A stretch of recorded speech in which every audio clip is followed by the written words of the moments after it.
u-Fadiel Adams telling the inquiry that Parliament can attest to the fact that he's had a faulty laptop for quite some time, but it seems that the chairperson of the commission is struggling to believe how he would have not dealt with that issue for as long as it seems the matter was allowed to persist. And that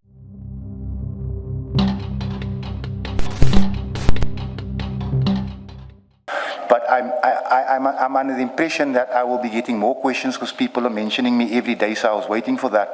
And Honourable Jackelson is 100% right in his assessment. But eventually I saw that I wasn't going to get a subpoena, and that is why I emailed the commission. Is the laptop you are talking about the same laptop you are using for your parliamentary business? It is. So are you telling us that you are able to function in Parliament with a laptop that's giving you the problems that you are telling us now? I am struggling with it. And how are you able to function at Parliament? Well, half the times I don't. Half the times I have to walk to people for information or call up for information. Don't you have IT people who can sort out your laptop? They do sort it out for me regularly. It works for a few days and then it just kicks in again. I find that very hard to believe, Mr. Adams. It can be confirmed by Parliament. I find that very hard to believe. I would too. That from October last year, it's only about 3 months back that you became aware that you got a Rule 3 notice from this commission. I find that very hard to believe. Are you telling us the truth? 100% Justice.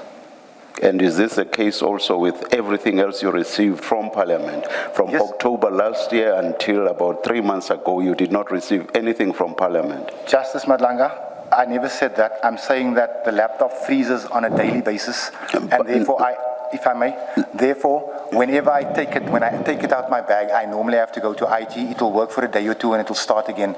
So you say you never said what I just suggested to you now. If you did not get the Commission's Rule 3 notice from October until only about 3 months ago, that should be true of communications from Parliament as well. It's on that basis that I've just said what I said to you now. Yes, Justice, that is what I'm agreeing with you. So from October, I thought you were saying that's not what you said. No, sorry.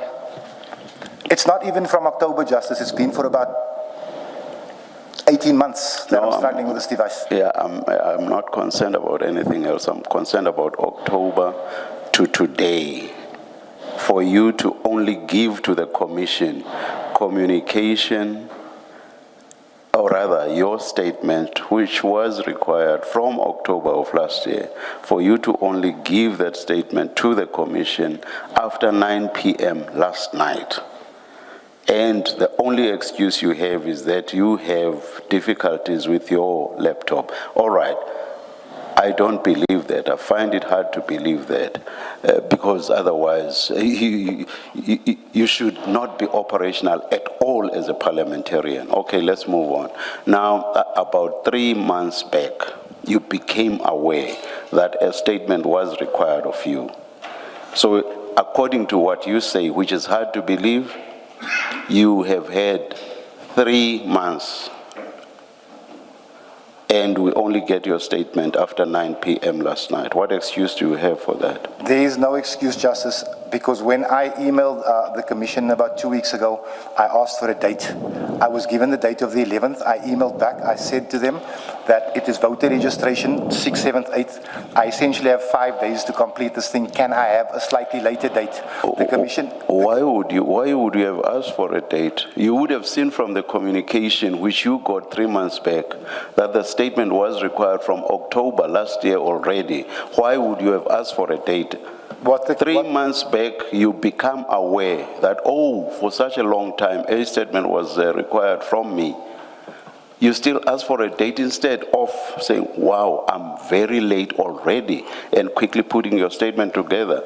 Why only a week or couple of weeks back do you ask for a date only then?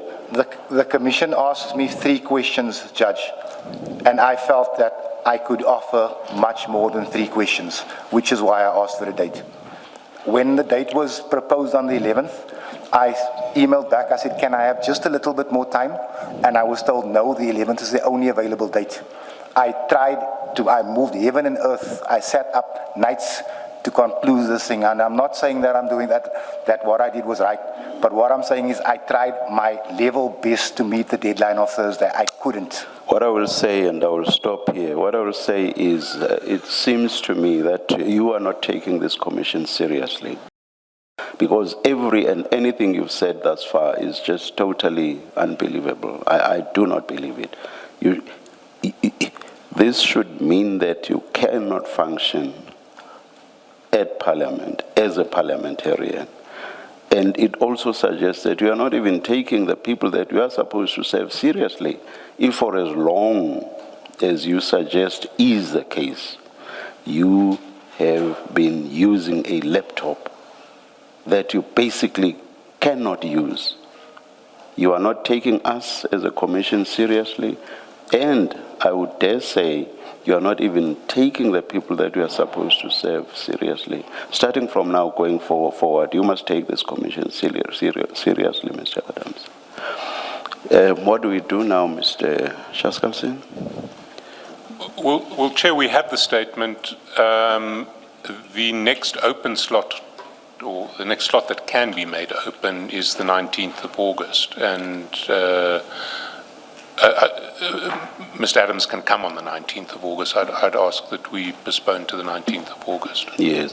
For the record, let me just repeat something that you yourself already said, Mr. Shaskalsen, which is that it is not practical for us to hear Mr. Adams's evidence now. People who follow the Commission's proceedings will have heard that all the time. We refer to what we have read in the statements of witnesses because we prepare ahead of time. If a statement was given or furnished to the Commission after 9 p.m., there is no way that that statement would then be forwarded to us, commissioners, for us to prepare. That's true of the evidence leaders as well, actually, because they too need to prepare. So practically, it is not possible to hear Mr. Adams's evidence today. For that reason, as Mr. Shaskalsen requests, the hearing of his testimony Mr. Adams's testimony must be postponed. 19 August, Chair. 19 August. Mr. Adams, the hearing of your testimony is postponed to 19 August 2026. You are excused until then. Thank you. Thank you.